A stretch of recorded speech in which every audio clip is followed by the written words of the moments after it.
yede cyangwa se wenda hari Nyabugogo arimo araterura imizigo akajya kubona akabona umugore we ku mbuga nkoranyambaga arimo aravuga ubusa ngo urabona ngo sabe ngo yasenye urugo ngo rwa runaka ngo ese uwo runaka urimo uravugira yakugize umuvugizi. Jeswiza yavuze ati uyu mugabo w'uyu mugore aho arimo kwikorera imizigo ari ya Nyabugogo simbizi nimba ariko kazagira urugero natangaga n'urugero yatangaga ati akumva umugore we arimo aravuga amagambo nk'ariya kuri social media we ubwe bimeze bite ndimo ndibaza nanjye ese uwo mugabo aho arimo guca muri karitsiye aho arimo guca abantu ibyo barimo kumuvugaho bingana iki kako tubyemere hari abantu wenda baba bara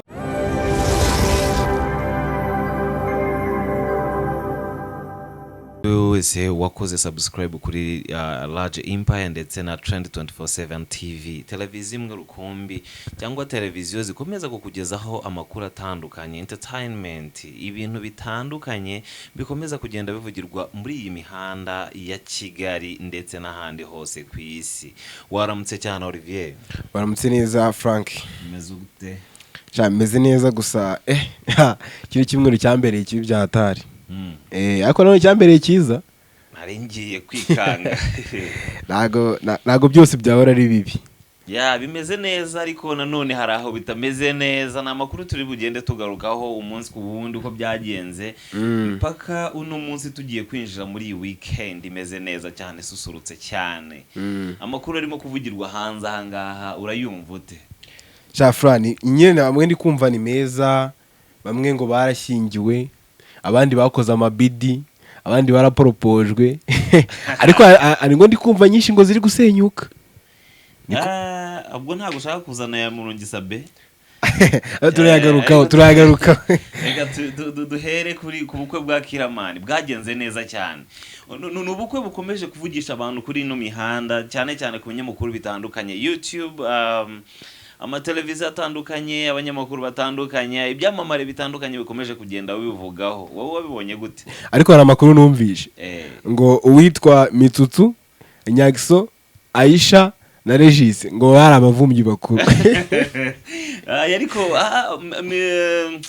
Nyagiso yari afite ikibazo cyo kuba agasahani gatoya noneho ngo n'amasahani arashira ngo bari abavumbyi ariko hari akavideo nigeze kubona Mitsutsu yabyinnye meze nk'uwari inkoko bwa mbere Mitsutsu na Sabi bari barabyinnye abantu barasusurutse cyane nabonaga hari abantu bameze neza cyane ndimo ndabona Mr X Mr X nyiri X Nation ameze neza cyane ariko uyu mujamane n'umukozi ateye ubwoba umujamane n'umukozi nabonye afite akabari keza cyane kitwa X Pub hano Nyamirambo karakabari kararenze umwana kameze neza cyane ariko hano harimo amabiyara agera muri angahe yose abantu baba bakize mu bwenge kandi batwihisha musu ubibona se akarakabari n'ubwenge mwana.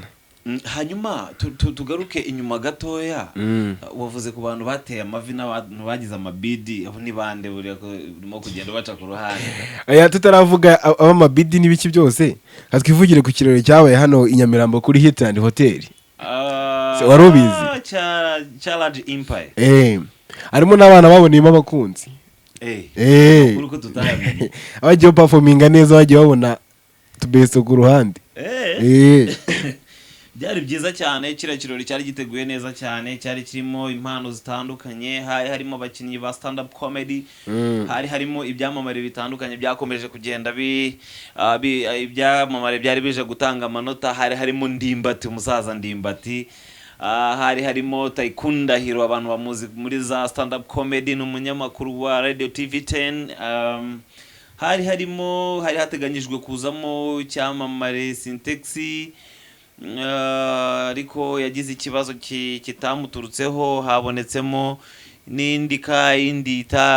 undi wari umujaji utaraje witwa abantu benshi bamuzi ku izina rya Masava yagize ikibazo nawe agira ibyago bapfusha umubyeyi no kwihangana se wabo ndakeka yego ariko ndagira ngo tumwihanganishe kandi tumubwire ko ibintu byose bizagenda neza so rero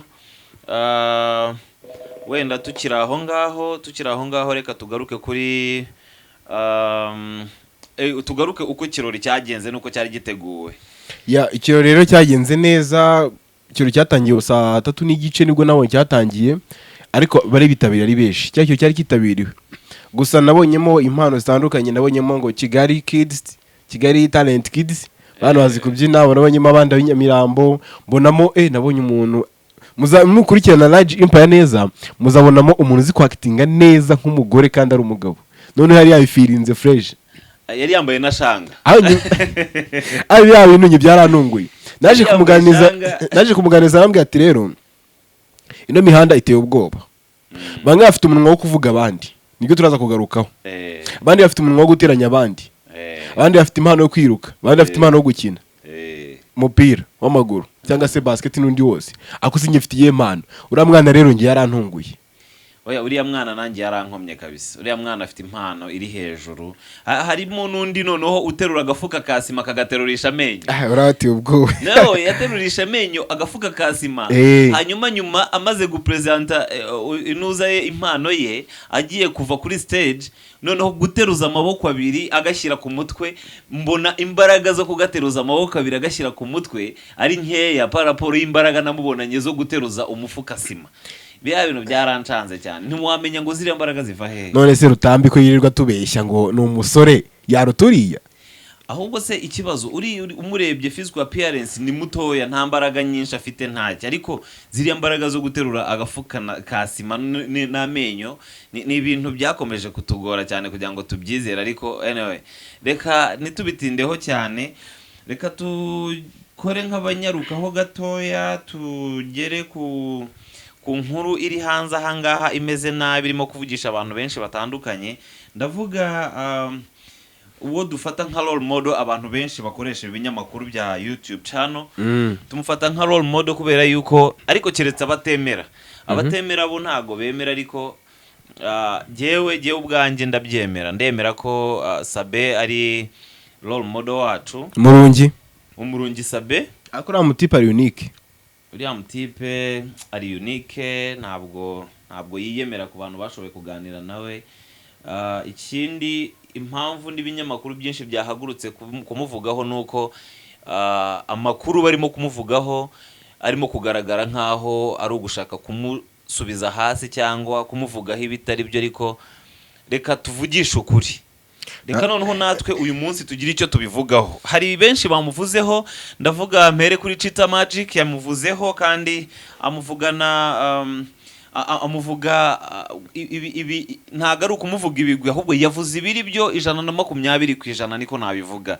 Ntago ari wowe wababaye wenyine ngo avugishe ukuri. Hari Jay Squeezer wo bita Kasuku. Kasuku tunaboneraho kumusuhuza, ni umusaza cyane. Turamwemera cyane. Nawe yabivuzeho kandi abigarukaho abitindaho cyane. Kuri Kasuku Media muraza kubibona, kuri Cheetah Magic muraza kubibona. Ni abantu bamugarutseho cyane kandi ibyo bavuze byari ukuri. Reka natwe tubivugeho. Aba bagore cyangwa iri tsinda ririmo kuvuga kuri umurungi Sabe, ndagira ngo nkubwire ko ari itsinda ririmo gushaka views nkuko abanyamakuru benshi bagiye babigarukaho. Harimo abantu bafite amazina atandukanye ndetse n'ibinyamakuru bitandukanye. Harimo umubyeyi Clarisse, harimo Sauda ufite One Love Sauda, harimo Ngwino Ndebe na Nyampinga harimo Jaria Neri, harimo niwe Ketchup, harimo Rose ufite Rose TV show, harimo Kabari Satsela. Aba bose ni abantu bakomeje kugenda bagarukwaho cyane n'ibinyamakuru, ndetse ibi binyamakuru byose byagendaga bibagarukaho bari barimo gukomoza ku Murungi Sabe. Umurungi Sabe ni umugabo wubatse, ndetse n'umugabo ukomeje kuba icyitegererezo cyane mu bindi binyamakuru bikorera ku mbuga nkoranyambaga. Ari nayo mpamvu yavugishije abantu benshi. Murungi Sabe bamuvuzeho, ariko we ntago arafata umwanya wo kwisobanura kuri iki kintu cyangwa ngo akivugeho. Wumve ko ari n'umugabo utuje ku buryo bufatika. ndetse bamwe muri aba bantu bakomeje kumuvugaho. Reka byibura duhere kuri uwo bita Jesquiza wa mipango cyangwa Kasuku. Ndagira ngo nkumvishe uburakari wenda cyangwa amagambo Kasuku maze kuvuga mu kanya gato agashyira ku rubuga rwe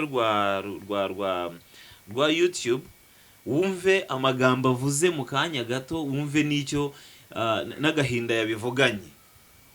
Ibaze nk'umugabo wa Karara aho yicaye arimo arakora ikiyede, cyangwa se wenda ahari Nyabugogo arimo araterura imizigo, akajya kubona akabona umugore we ku mbuga nkoranyambaga arimo aravuga ubusa, ngo urabona ngo Sabe ngo yasenye urugo ngo rwa runaka, ngo ese uwo runaka urimo uravugira yakugize umuvugizi? Mwagiye munakontorora n'ibyo muvuga rimwe na rimwe. Abantu benshi dushobora kuba twararizwe bitandukanye, ariko nkeka ko nta mubyeyi urera umwana we ngo yemere ko umwana we azaba incyomotse. Ababyeyi bose mu gutanga uburere cyangwa se wenda ababyeyi bose iyo batugira inama tukiri abana, akenshi na kenshi iyo ushyomoka cyangwa se wiyinjiza mu biganiro by'abantu bakuru, bahitaga bagucyamura bakagukemura vuba vuba kugira ngo utazakurana ibintu by'ubutiku n'ubujajwa. Kandi ikindi, ababyeyi ba kera buriya iyo babonaga ko umwana ari umunyeshyari bakoraga ibishoboka byose bakabimukuramo. Turagaruka ku ishyari umusaza Jesquiza avuze. Uyu mukobwa iyo ukurikiranye ibiganiro bye byinshi byuzuye ishyari, ubugambo butameshe, gushaka views, gushaka aba followers. Nicyo kintu uhita ubona mu maso y'uyu mugore. Uyu mugore ni ukubera iki navuga yuko afite ishyari? Ni ukubera ko aba bantu maze kuvuga haruguru bose, harimo aba ba Ketchup, umubyeyi Clarisse ari we uyu mugore turi bugarukeho, hamwe na ba Sauda, Ngwino urebe, sinzi ba Rose TV show, aba bose ibi binyamakuru byose byamanagingwaga n'umurungi Sabe. So rero nk'umuntu ureba kure, nk'umurungi Sabe, umuntu ureba kure, umuntu maze igihe gihagije muri ibi bintu, hari nk'abantu yagendaga ashyira kure ye. Bamwe muri abantu yagendaga ashyira kure ye bitewe wenda n'ubushyomotsi wa mugani nk'uko Kasuku yabivugaga, cyangwa n'amagambo bari bafite. Biba ngombwa yuko amaze kubashyira kure kandi bo bashaka ko bamubona hafi ye, biba ngombwa noneho ko batangira kumusebya kugira ngo abanyarwanda batangire bamubone ukundi kuntu atari. None se gato tugaruke nanone gatoya. Ibintu bari kuvuga ni ukuri cyangwa ntago ari ukuri? Kuko impamvu ndi kuvuga ko wenda bishobora kuba ari ukuri ku ruhande rumwe, nabonye amarira y'uno mugore. Yego. Nese no marira naho kwigisha tuvuge ko ari views bari gushaka. Hanyuma harya abakinnyi bakina filime barimo kurira, baba barimo kurira amarira y'ukuri. Arase windi wafata umuntu umugabo bakajya kumusebya birawe no kura mugore we ngo yamusenyeye urugo harya. Ariko tubyemere ko umuntu asenya ibyasenyutse. Ariko nanone ntabwo ushobora kumbwira ngo urugo rutasenyutse, ntabwo wambwira ngo warusenya. Yego ntabwo abona imbaraga zo kurusenya, ariko hari amarira nabonye hano. Nyine amarira nasanzwe n'abakinnyi ba filime bararira, nabikubwiye. Tugite plank. Ni nka planka, ariko noneho planka zitari ntago ziri professional. Ako hari ikintu Jesquiza yagarutseho, yavuze ngo aba YouTube channel bakiri aba upcoming bakiri kuzamuka. Uraza kureba usange n'abafite subscribers babiri baraza kuvuga kwa no murungi yuko baraza kumuza kumuvugaho. Yego. Burya kumuvugaho rero bari kuvuga yuko abandi bantu babuze inkuru bavugaho. Ubwo tuvuge ko n'abakobwa bose cyangwa n'abagore bose babuze views bari gushakira kuri Muyongi Sabe. Ya ibi bintu na Chita Magic yabigarutseho.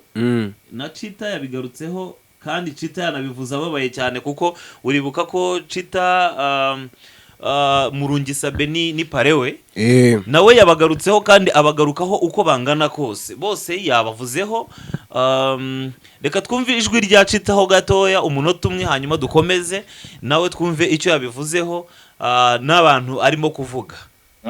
Ari ufite Clara TV show barimo witwa Sauda, ufite All Love Sauda, barimo Ngwino Ndebe na Mpinga Nzima bafite Joe Twins show, barimo Jalia Neri cyangwa Ketchup ufite Ketchup TV show, barimo Rose ufite Rose TV show, barimo n'uwitwa Kabarisa Stella ufite Stella World. Yo igenda ihindura amazina ariko muri iyi minsi nuko imeze. Abo bagore uko bagera muri batandatu wanye nanjye ukomeze kutwagura twese twe n'imiryango twese ko turano dufite imiryango, buri umwe wese icyo yifuza mu buzima bwe ukimuhe. Hasoni mufite kwera ugasanga abantu b'abagabo bize koko ngo bakeneye ngo kubona video ngo nde yambaye ubusa kwera. Ubu nibwo bwenge zini nizo nyangamugayo koko mukene donc mu gihugu kiyubaka turi muri 2024 2024 kudutegereje ngo amafoto ngo yambaye ubusa kwera abantu bize bafite. Ngaho nyumvira nawe abantu wa mugani abantu dufata nk'icyitegererezo uyu munsi barimo barashaka amafoto ya Murungi Sabe ngo yambaye ubusa. Abantu dufata nk'abantu binjijuke nibo njizi za mbere ziriho aha ngaha. None se bano bakobwa bashaka ifoto ya Murungi? Ukomeza wumve ubwenge uzifasha ukongeraho niza ama televiziyo. Iyo televiziyo y'u Rwanda TV1 TV10 izo za Isibo TV n'izindi murambwira televiziyo muri ba banyamatiku bacu n'injiji z'abapasteri ziri hanze aha. Ubwo ndavuga ariko abo tuziranye kuri gahunda yo kuza gusesengura ibintu by'imibonano mpuzabitsina ngo na operation abo rwose none tugera kuri uwo mugore muri kuvuga ngo wasenye urugo cyangwa wasenyewe na Sabin. Ibi ngibi byo ndabibasobanurira.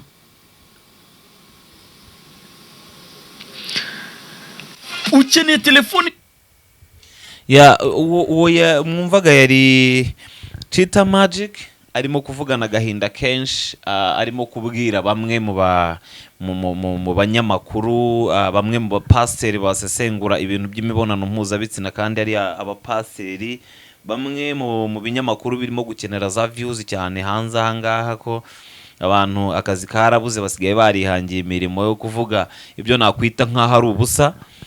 So rero ibi byose ni ibintu birimo kuganisha ko Murungi Sabe hari abashaka kumushyira hasi, ariko kuri jewe ntago ndimo kumubona nk'aho ari ukumushyira hasi, ahubwo barimo baramuzamura.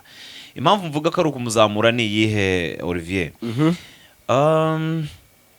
Iyo bakuvuze cyane muri no mihanda duherereyemo icyamamare baba barimo kugira icyamamare. Uyu munsi kumuvuga cyane ni nko kuvuga urimo uravuga Isimbi TV, kuvuga Murungi Sabe urimo uravuga Isimbi TV, abantu barajya kumusura bareba amakuru ye, bareba ameze ate, ese uwo muntu wahagaritse amaraso y'abantu ni muntu ki? So ibi bintu byose rero ni ba bantu baba batazi ngo ni ikihe kintu mu by'ukuri Murungi Sabe arusha abandi.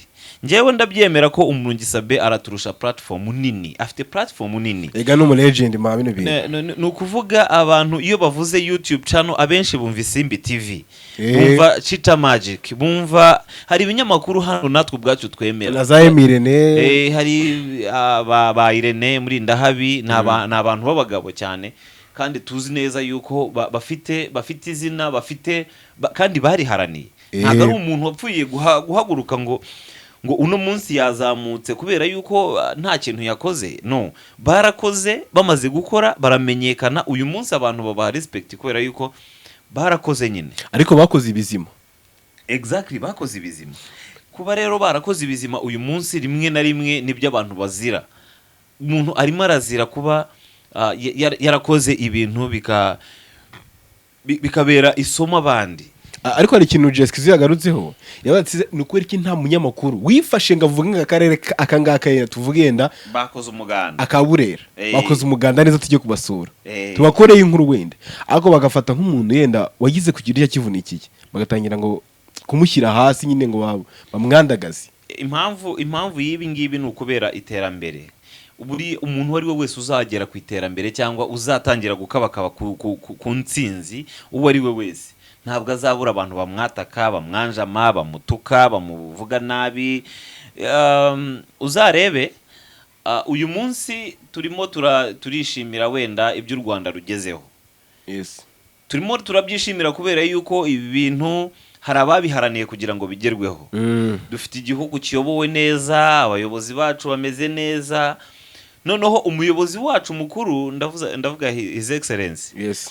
Uyu munsi hari abantu bari hirya no hino barimo kumurwanya. Ese wagize ngo kumurwanya, baramurwanya kubera ko batazi ibyiza u Rwanda rufite? Baramurwanya kubera ko batazi ibyiza umusaza wacu yatugejejeho? Barabizi.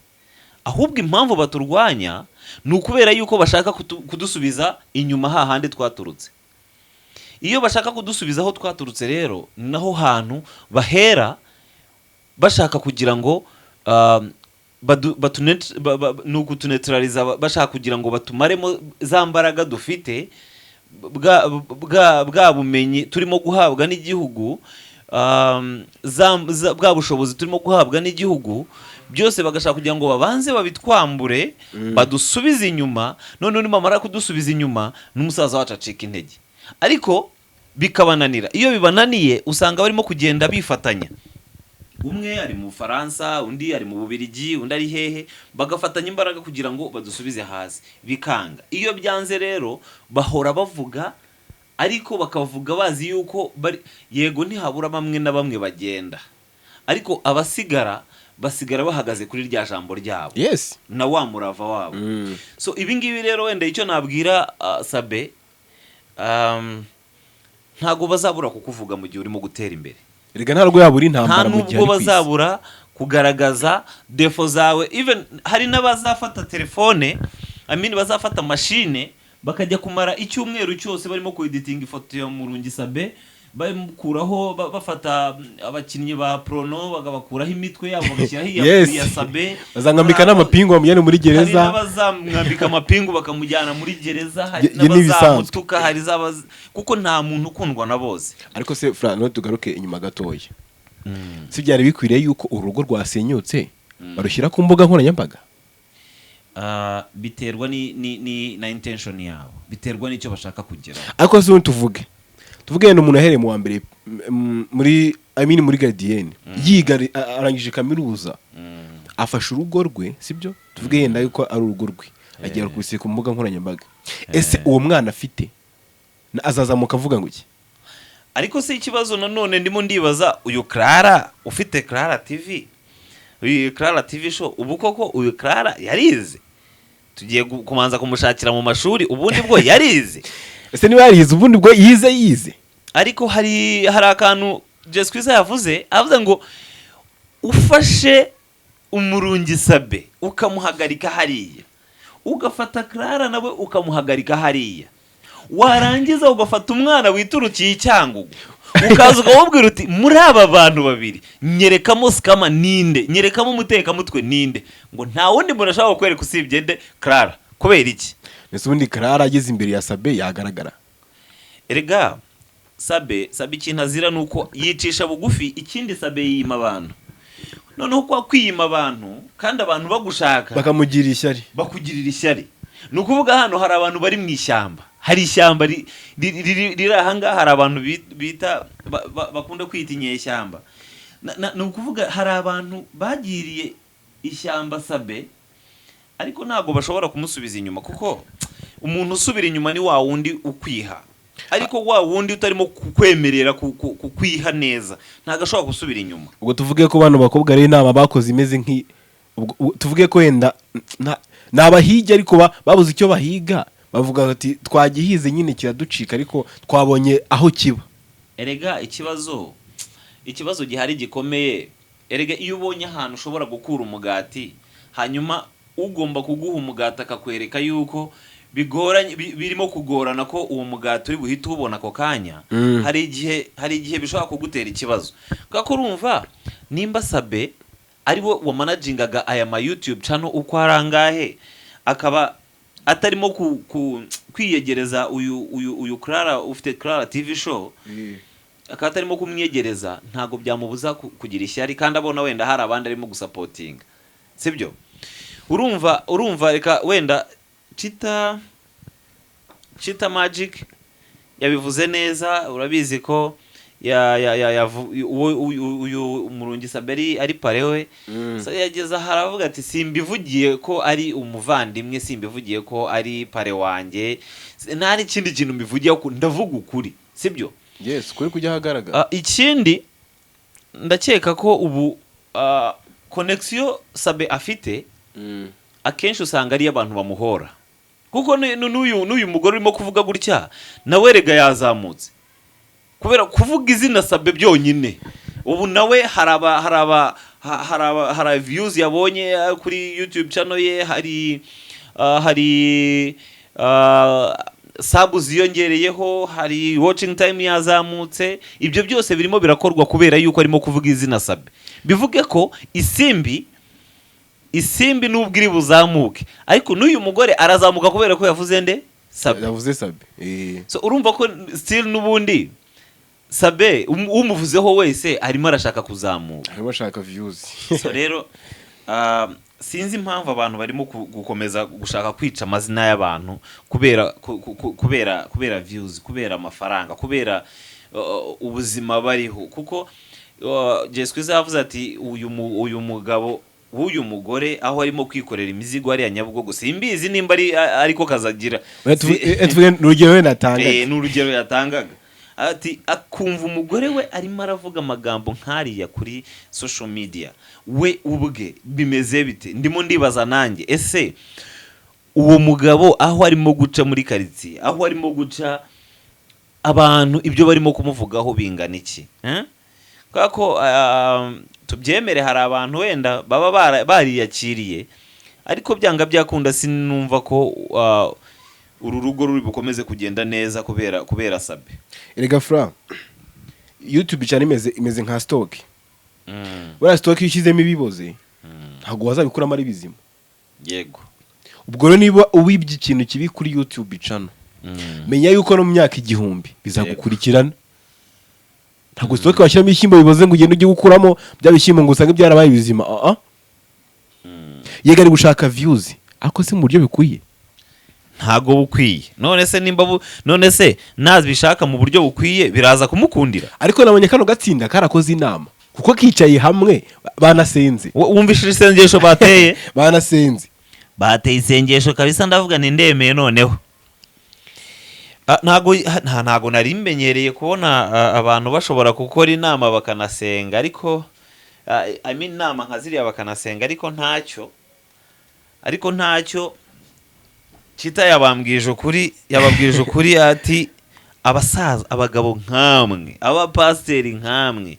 Anyway, reka abo bantu tube tubavuyeho gatoya, ariko wenda dukomeze kwihanganisha Umurungi Sabe, tumwihanganishe kandi tumubwire ko iriya mijugujugu yose barimo gutera nta hantu ishobora kubageza, kubera yuko icyo bashaka kugeraho ni ukugusubiza inyuma, kandi ntago wapfa gusubira inyuma. Kandi mbonereho mbwire Chita Magic ko nawe ari umuntu w'umugabo cyane, kuko yaje kubwira abanyarwanda ukuri, yaje kwereka abanyarwanda ukuri, ndetse na Jesquiza wamaze gukora iyi nkuru nawe tumubwire ko turamwemera cyane kuri kwe akunda kugira n'inama akunda kugira abantu, ndetse nuko agaragaza ikintu uko akibona, kuko niwe muntu wa mbere ujye uvugisha ukuri akavuga ati jewe sinjye imboga ndavugisha ukuri. Ati wowe urifata ukazamura ibi nibi, kubera ko erega Jesquiza hari abantu benshi batazi impamvu akora biriya. Jesquiza ukuri kwinshi avuga akuvuga kubera yuko icyambere cyo arisobanukiwe. Iyo umuntu umaze kwisobanukirwa rero ukamenya yuko nta wundi muntu udependingaho, ntago amafaranga ya YouTube channel ntago ari yatunze Jesquiza. Nimba atari yamutunze rero kuvugisha ukuri ntago ntacyo byamutwara. No mpamvu ajya kuvuga ngo ukore subscribe cyangwa ubyihorere. Uko arabizi ariyizeye. Rero ni nkuko Sabe ntabwo yakiriwe kuvuga ngo ukora subscribe. Ako tuvugisha ukuri, nimba umuntu ageze ku rwego rwo kurira indege akajya gushaka amakuru hanze, gute wumva yuko uzabura kuvugwa? Bazakuvuga bro, bazakuvuga humura, uracyavugwa ntago ubu ngubu aribwo ubu ngubu nibwo utangiye kuvugwa, bagiye kukuvuga ahubwo kahave. nasubiza amaso inyuma reba intambara ari hagati ya Bruce Melody na The Ben. Aha, Bruce Melody na The Ben kandi aribo bantu twafataga nk'ibyitegererezo mu muziki nyarwanda. Uyu munsi nibo bantu ba mbere n'umuntu ashaka kugira ngo yumvwe cyane avuga The Ben akavuga Bruce Melody. Abantu kuri iyi si ntago ushobora guceceka kuvugwa. So rero ibi ngibi ni ibintu bisanzwe, ni ibintu bizajya bihora bivugwa, ni ibintu bizagumaho. Hanyuma uvuze Bruce Melody, ndibuka mu minsi yashize nabonaga ameze neza cyane ari mu kibuga, bafite ikipe yabo na coach Gael ya basket. Wabonye ibintu irimo gukorera abantu? Nabonye nambonye azi gukina we. None se wabonye Kazungu byo rwose byari biteye ubwoba. Abakurikirana Large Empire nabo baraza kuza kubibona, ndetse na Trend 24/7 TV nabaza kubibona, baraza kubibona. Kazungu yararinzwe nabi cyane, noneho yagenderaga hagati y'abacungagereza abo bita abasorovea. Baza ko byangenze gute? Ntabwo uzi kaci nahaririye rero. Nihaye kujya gufata isura ya Kazungu, umusorovea nkubise kaci nasamwe n'umujipe yari umurinze wundi w'inyuma. Nabonye umuhungu wanjye ameze neza cyane, hari yarimo gushaka amakuru. Ibintu bimeze nabi. Ntabwo byari byoroshye. Yandi wirukanga ugasiga n'abandi bantu bose. Kazungu byo kumurinda byari byifashe bitese mu rukiko. Gusa nyine haraka nabonyemo kantunguye. Kazungu ziko mbere yasaga nk'umuntu uri guseka, mufite confidence. Ariko noneho byari mu wanejo, kuko ejo ho noneho yararize. Ejo Kazungu yarari serious mu rukiko. Kazungu yafashwe n'ikinigararira, amarira ye nyayo. Serious yararize bya nyabyo. Yego ntabwo twemereye gufata amajwi. Umuntu wari wemereye n'umwe ukorera nyarwanda.com. Yego. Ariko n'uwigihe n'uwa BBC nawe yarahari, ariko ntago bafashe amafoto. Bari kwandika, kandi kwandika ntago ari gufata ijwi. Yego. Rero yagezeho ariko hari ikintu yasabye perezida. Yego. Azati nyakubahwa perezida wa Repubulika, wanoje kuba intore nge nkubera ikigwari. Yego. Iryo jambo yarivuze, wanoje kuba intore nge nkubera ikigwari. Ati dutoza intambwe y'ubudasobanya, ariko ngewe narasobanyije. Ndakwisabira imbabazi n'abanyarwanda bose, ariko by'umwihariko nsaba ababuza ababo. Kandi yashyizemo tababuza ababo, nyine mwihangane. Abantu bose bari aho ngaho baraturutse bararira. Sare yose yarayize, natwe tatuzi biri kujya gute twafashwe n'ikiniga, natwe nyine turarira. Ako biriya bintu nk'amarozi, ni umutima mubi umuntu aba yaravukanye. Ni iki kintu gitera ku binyamaswa bigeze hariya? Baramubajije aravuga ati rero nta rwitwazo nari mfite, kuko si ubukene, sinabuze icyo kurya, sinabuze icyo kwambara. Kandi umuhungu wanjye nawe arahonga, afite umwana w'imyaka 18. Nawe yaruzi afite umwana w'imyaka 18. Imyaka 18 w'umusore. Ahubwo ngo igitangaje ni kimwe, nuko umwana ntabyigeze amenya. Umwana ntabyo yamenye, ntabyo azi. Barabanaga se mu nzu? Ngo hari abakobwa bazaga aho ngaho bahasangaga uwo mwana. Ariko se umwana yajyaga he? Ntibarazaga ataha. Ariko umwana ngo ntabyo azi. Yabanaga n'umwana mu nzu. Urumva ko ibyo bintu nabyo ntago biba byoroshye.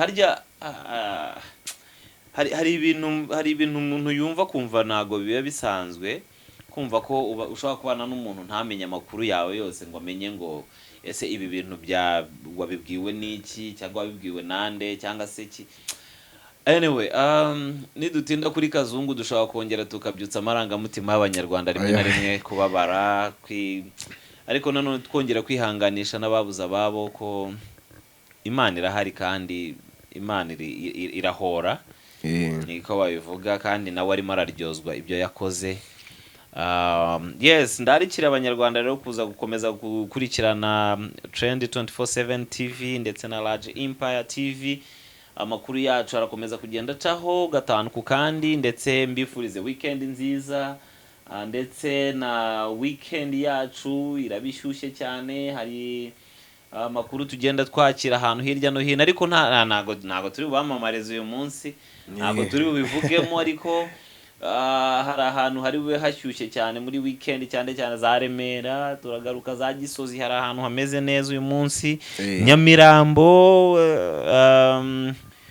Nyamirambo ariko hari ahantu nigeze kujya nsanga hejuru barimo barabyina igisope, hasi harimo akabyiniro, abantu bose barimo kubyina, ari inyubako imwe, nubwo nashatse kuyivuga ariko byari bimeze neza cyane. Rero no munsi namwe mwinjire muri weekend mumeze neza, muryoshye cyane. Tubibutse ko nanone turakomeza kugenda tubereka bimwe mu byaranze igitaramo cya Large Empire cyangwa casting ya Large Empire. Turakomeza tugenda tubereka bamwe mu bantu bagiye badukoma, niko bavuga mu ndimi z'ubu ngubu. Harimo abo ngabo twabwiraga bateruje sima amenyo, harimo abagiye ababyinaga, bakoze stand up comedy. Turabereka Judge Ndimbati ukuntu yarimo kujudginga abana baha courage abandi, ababwira ati rwose singiye kukubeshya, akazi kawe we ni uguhinga, wabayisubiyeyo ujya kwihingira we byaranze. Kwihingira. Twereke umunyarwenya uzwi cyane mu gihugu cy'u Rwanda ndetse na Tanzania, I guess, kuko uziko Tycoon yakoreye stand up comedy Tanzania. Tycoon ararenze, nize mbona ahantu hari amuhostinze avuga yuko ari uraza kuyobora igitaramo. Nahagana he, hari n'ahandi yajyana n'abanyagiso n'abandi bose, kenshi bakunda kujyana n'amatsinda bajya hanze. Tycoon nawe uburyo ki yagendaga bibutsa ko ari umunyarwanda akoresha code y'u Rwanda, ati this is Kigali plus 250 code y'u Rwanda. Hari ukuntu agashyiramo kumva biraryoshye cyane. Aramusaniye arabyumva. Yes, ari hejuru cyane, n'impano afite impano, kandi iyo umuntu afite impano akaba gukomuge tujye tubyemera. Tujye twemera nubwo abanyarwanda kwemera kwacu bya bigorana, ariko tujye twemera. Yes, ndagira ngo rero wenda ugire icyo ubwira abanyarwanda no munsi, hanyuma tugana ku musozo kugira ngo tutarambira abanyarwanda. Ibyishimo wavuze kiriya gitaramo cyacu, ako mbibutsa yuko cya gitaramo gikomeje, ari igitaramo kizakigaruka muri buri weekend. Turaje tubigiremo neza, ni ngombwa ko abana bafite impano bagiye naho bazigaragariza. Reka nako tukaruka mu mutwe rega fra, turarushye. Hari ahantu henshi tugiye kuzajya dutaramana namwe. Bari abana bose mugiye kuzajya mubona kuri Trend 24/7 TV ndetse na Large Empire, tugiye kuzajya tubabereka umunsi ku wundi. Hari n'ahandi hantu henshi cyane bagiye kuzajya bataramira muri weekend, bagiye kuzajya bakubita stage, bakome stage, babakome show mwumirwe. N'abana bagiye kuzamuka neza cyane. Mbonereho no gusuhuza umusaza Merisi ari hejuru cyane, akora ibintu bimeze neza, nawe tujye tumushyigikira. Iyo umunyarwanda akoze ibintu byiza mujye mwemera tubyemere. Nimba umuntu yadukomye tujye twemera tuvuge tuti yadukomye rwose. Merisi nawe uri umusaza, ukomereza aho ngaho kandi tukuri inyuma. Turakomeza gusupportinga uko dushoboye kose, dukomeze kuza mu bitaramo byawe bya buri kwa kane, kandi umve ko nta shyari. Ubundi rega ikibazo cy'abanyarwanda cyangwa ikibazo cy'ibinyamakuru byinshi ni ukugira ishyari. Iyo udafite ishyari ibintu byose ubigeraho rega, sibyo? Ako natwe nitumubere nk'abari abagore. Oya ntago, reka tumushyigikire bari abagore se, bari abagore. Rega ikibazo nawe rega urimo urazanamo abagore bose, ntago ari bariya bose rega. Rega ikibazo kiri kuri Clarisse, niwe kibazo cyane. Clarisse niwe kibazo cyane, kandi ntacyo ubwo bakomeje kumenya ukuri, abanyarwanda bakomeje kumenya ukuri. Naho ubundi abanyarwandakazi mukunda Sabe, mukomeze mumushyigikire, kandi nawe ndabizi ntago azabatenguha, ni muzima cyane, nta kibazo cye. Kandi abakomeza kugira amakuru atandukanye bashaka kutugezaho, nimero yacu ni yayindi n'ubundi iri kuri screen, ni 0785203970. Wayihamagara ukatugezaho amakuru atandukanye, cyangwa icyo wumva wifuza ko twahindura, kandi bizagenda neza. Murakoze, mugira ibihe byiza keretse nimba mugenzi wanjye hari ikintu ashaka kongeraho. ngiye iteka yose nshimira abanyarwanda wo gukora subscribe kuri Large Empire cyangwa se kuri 2024/7 TV, mbabwira ngo mukomeze mudushyigikire natwe dutere imbere. Ciao ciao. Kuri Large Empire na Trend 24/7 TV nakagaruka. Ciao ciao, murakoze cyane.